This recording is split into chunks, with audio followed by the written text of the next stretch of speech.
लेकिन जो असली मुद्दा है, जिसके लिए 10 दिन तक शांति के साथ हम यहाँ पर फुटपाथ पर बैठे रहे, आपको लंबा समय हमने प्रदान किया कि आप ठंडे मन से, मस्तिष्क से विचार करो और विचार करके जो अन्याय हुआ है उसके लिए आगे आकर के या तो दंड भोगो या तो क्षमा याचना करो। कि हमारे पूजनीय शंकराचार्य उसका अपमान किसने किया? सनातनी धर्म के सबसे ऊंचा झंडा ले जाने वाले कोई धर्म के खिलाफ आचरण करता है, क्योंकि ऐसे तमाम कालनेमी होंगे जो धर्म की आड़ में सनातन धर्म को कमजोर करने की साजिश रच रहे होंगे। निवेदन कर सकता हूं और वह निवेदन किया हूं और आगे भी मैं निवेदन यही करता हूं कि जो भी विरोध है उसको समाप्त करके। नमस्कार, द ट्रुथ के इस अंक में मैं प्रीति पांडे अपने सभी दर्शकों का बहुत स्वागत करती हूं। बीते 10 दिनों से जारी एक गतिरोध, एक तकरार जो स्वामी अभिमुक्तेश्वरानंद वर्सेस माघ मेला प्रशासन के बीच जारी था। और माघ मेला प्रशासन ही क्यों, मैं तो इसे यूपी सरकार के साथ भी तनातनी के रूप में देखती हूँ। आखिरकार वो विराम तक पहुंच गया, लेकिन विराम सुखद नहीं था। शंकराचार्य स्वामी अभिमुक्तेश्वरानंद बिना स्नान किए ही माघ मेले से प्रस्थान कर गए। इससे पहले उन्होंने बाकायदा 48 घंटों की अवधि माघ मेला प्रशासन को दी थी कि आइए अपनी गलती की क्षमा याचना कीजिए और हमें ससम्मान स्नान करने दीजिए। लेकिन ऐसा नहीं हुआ। हालांकि पूरी तरह से ये सही भी नहीं है, क्योंकि माघ मेला प्रशासन ने आखिर में उन्हें वो ऑफर दिया कि चलिए आपको पालकी में लिए चलते हैं, फूलों की बारिश होगी, आप स्नान कर लीजिए। लेकिन देर हो चुकी थी। स्वामी अभिमुक्तेश्वरानंद ने माघ मेला प्रशासन के अंतिम क्षणों में दिए गए इस ऑफर को अस्वीकार कर दिया। इसके पीछे उन्होंने बाकायदा वजह भी बताई। पहले वो सुन लेते हैं।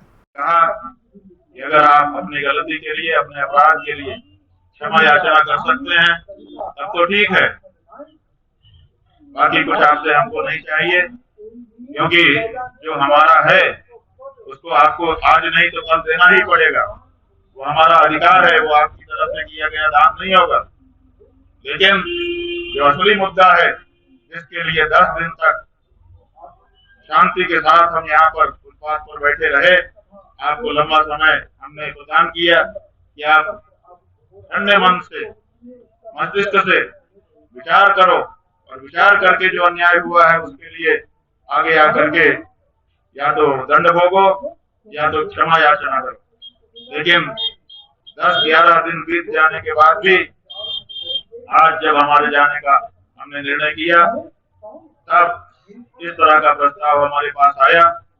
लेकिन वो प्रस्ताव हम इसीलिए स्वीकार नहीं कर सके क्योंकि हम जिंदगी भर के लिए अगर इस प्रस्ताव को स्वीकारते तो हमारी आत्मा हमको धिक्कारती कि तुमने ये जो सुविधा पाई है, तुमने ये जो SOP लिखवाई है, वो ब्रह्मचारियों, सन्यासियों, कटकों, वृद्धों, स्त्रियों के असम्मान की कीमत पर पाई है।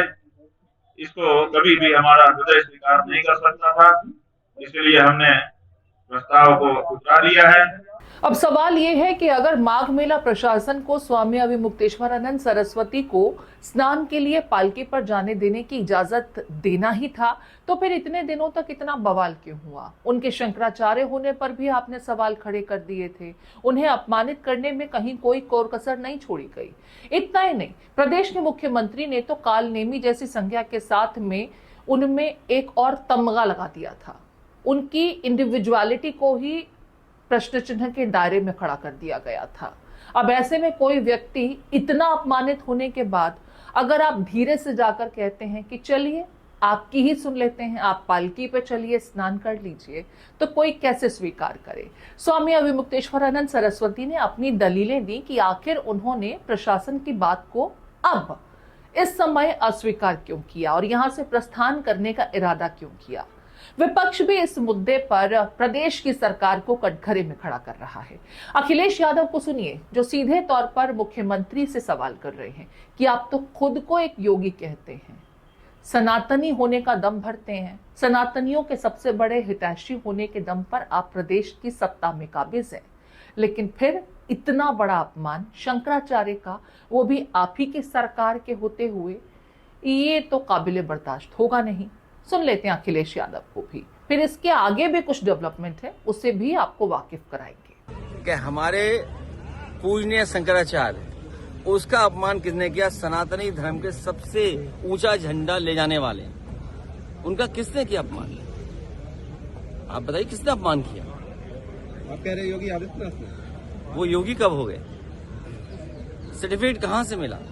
अगर वो दूसरे का सर्टिफिकेट मांग सकते हैं तो उन्हें अपना भी तो सर्टिफिकेट दिखाना चाहिए। और उनका सर्टिफिकेट तो हम लोगों ने देखा है, जब वो एक समय योग कर रहे थे। सबसे आसान योग का आसन, सोचिए, सबसे आसान योग का आसन, एक टांग पे खड़ा होना। अब किसने सर्टिफाइड किया उन्हें इस बात के लिए कि वो योगी हैं? तो बात इधर उधर मत ले जाइए। अगर दोस्तों आपके भी जहन में ये सवाल है कि जब माघ मेला प्रशासन को भी सामने झुकना ही था, यानी शंकराचार्य की मांगों के आगे वो झुकने ही वाले थे, तो फिर इतनी तकरार, इतने दिनों तक खींचतान, इतनी बयानबाजी आखिर क्यों होने दी गई? तो इसके पीछे की एक वजह बताई जा रही है। कल आपको बता दें, गुजरात से एक वीडियो सामने आया। गृह मंत्री अमित शाह की मौजूदगी गुजरात में एक कार्यक्रम में थी। उस दरमियान सनातन के संदर्भ में उन्होंने कुछ ऐसा कहा जिसने हर किसी के कान खड़े कर दिए, क्योंकि इस संबोधन में गृह मंत्री अमित शाह ने कहा कि जो सनातनियों का अपमान करेगा, जो संतों का अपमान करेगा, वो सत्ता में वापसी तो नहीं कर सकता।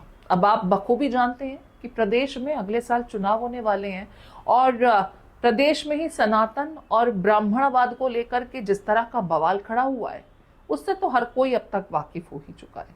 जरा गृह मंत्री अमित शाह के उस गुजराती में दिए गए स्टेटमेंट को आपको भी सुना देते हैं। कोई दिवस सनातन धर्मना अनुयायीओ निराश थाय एवं शासन आ देश में क्यारेय नहीं आवे। અને આજે ઉજ્જવળ પરંપરા